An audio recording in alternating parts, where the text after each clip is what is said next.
দুঃখ সবসময় প্রকাশ করতে নেই, মাঝে মধ্যে দুঃখ মনের মধ্যে পুষে রাখতে হয়। কারণ দুঃখ প্রকাশ করতে গেলে প্রিয় মানুষটা হয়তো কষ্ট পেতে পারে, এজন্য কখনো কখনো দুঃখ প্রকাশ করতে হয় না। তো হ্যালো এভরিওয়ান, আসসালামু আলাইকুম। কি অবস্থা, সবাই কেমন আছেন? আশা করি সবাই ভালো আছেন। আরও একটি নতুন ব্লগ নিয়ে আসলাম আপনাদের সামনে। আশা করি সবাই সুস্থ আছেন এবং সবাই পরিবার নিয়ে ভালো থাকেন, সেটাই দোয়া করি। ঠিক আছে, সবার জন্য দোয়া এবং শুভকামনা এবং ভালোবাসা রেখে কথাগুলি শুরু করছি। তো মানুষের জীবন হচ্ছে ক্ষণস্থায়ী, আর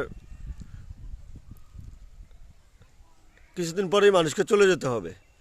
দুনিয়া থাকার স্থান না, দুনিয়া হলো ক্ষণস্থায়ী আর আখেরাত হলো চিরস্থায়ী।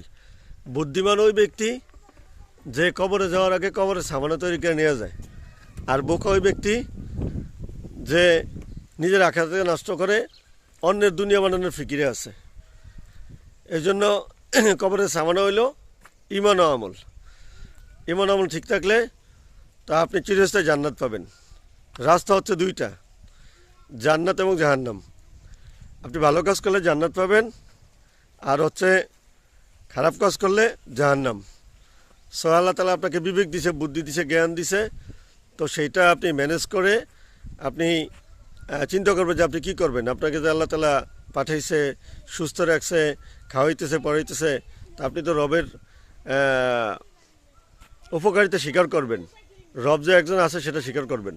ভিডিওর মাঝপথে একটা প্রাইমারি স্কুলে চলে আসছে আমার অত্যন্ত একটু প্রিয় মানুষ অরিন্দু ধরে চেষ্টা করতেছিলাম যে আসলে ওনাকে নিয়ে কিছু বলবো, বা হয়তো আসলে ব্যস্ত মানুষ, এই জন্য আসলে সময় হয় না। তো আপনারা যাকে স্ক্রিনে দেখতে পাচ্ছেন আমার অত্যন্ত একজন প্রিয় মানুষ এবং শ্রদ্ধাভাজন একজন মানুষ, যার কথা আসলে না বললেই নয়। এবং আমাকে আসলে ছোটো মেয়ে হিসেবে এতটাই স্নেহ করে, যেটা আসলে ভাষায় আমি প্রকাশ করতে পারবো না। আর ব্যক্তিগত পেশায় উনি সমাজের সবচেয়ে একজন বড় ভদ্রপদে আছে। ঠিক আছে, মানুষ গড়ার কারিগর। ঠিক আছে, প্রাইমারি স্কুল ওনার। তো এখানে আসলাম, হঠাৎ করে আসলে একটু দেখা সাক্ষাৎ করলাম। এবার সবসময় ব্যস্ত থাকে শিক্ষকতা, নিজের ব্যবসা বাণিজ্য নিয়ে, এই জন্য আসলে ওইভাবে কথা বলার সুযোগ হয় না। তো তা আপনারা ওনার জন্য দোয়া করবেন এবং আল্লাহ তাআলা ওনাকে যেন নেখায়াত দান করে এবং সুস্থ রাখে, এবং যে বাচ্চাগুলিকে উনি মানে টিচিং করে এবং বাচ্চাদেরকে যে শিক্ষা দেয় হাতে কলমে, ঠিক আছে, তাদেরকে যেন আরও সুন্দরভাবে পড়াশোনা করতে পারে, এই জন্য ওনাদের দোয়া করবেন। আসসালামু আলাইকুম। দাঁড়িয়ে আছি শৈশবের সেই স্মৃতিবিজড়িত প্রাইমারি স্কুলের সামনে, যেখানে থেকে আমার আসলে শিক্ষা জীবন শুরু। 16 নং সরকারি প্রাথমিক বিদ্যালয়, এখানেই আমার হাতেখড়ি হয়েছে এবং এখান থেকে আমি প্রাইমারি কমপ্লিট করেছি।